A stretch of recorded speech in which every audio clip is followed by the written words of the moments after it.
Hello, dear church. For many of us, we've just finished our first week of sheltering in place, though many of you have spent 2 or even 3 weeks with physical distancing. Let's admit, it's been a huge change, a disruption, and it's hard. But it also has given us sometimes perhaps to observe things and notice things we never had before. In this time, I want us to pay attention to the two readings that are coming up this Sunday, the fifth Sunday in Lent. One is from Ezekiel, and it's a story of the dry bones. In this story, the prophet stands before this desolate place of dust and dryness and death and sees no possibility for life. And then the Lord tells him to prophesy. And sure enough, sinews and flesh come upon the bones. Breath comes into them, and they stood on their feet and lived. So will we.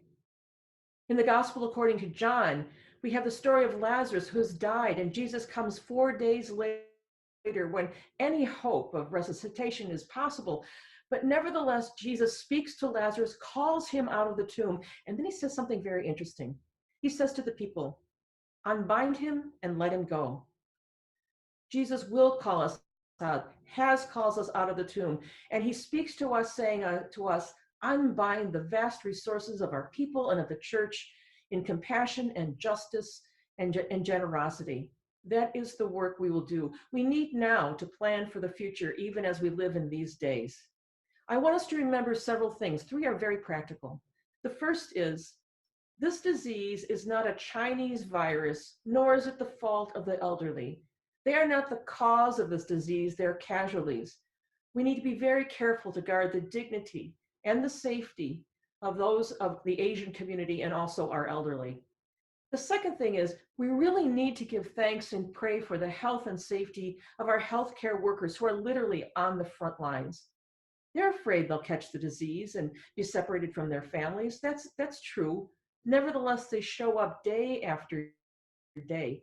And we should remember those other people who are considered essential resources, people we maybe overlooked in our daily lives, people who do deliveries, who work in the sanitation department, even folks who are bagging our groceries at the grocery store.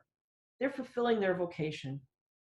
And thirdly, we have to pay attention to the warnings and also the advice of medical professionals, scientists, and our local public officials. Sheltering in place seems the only way we have right now to slow this disease. Pay attention to them.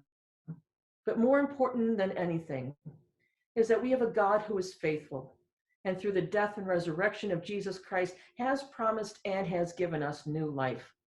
Cling to that. Celebrate that. Peace. Be well.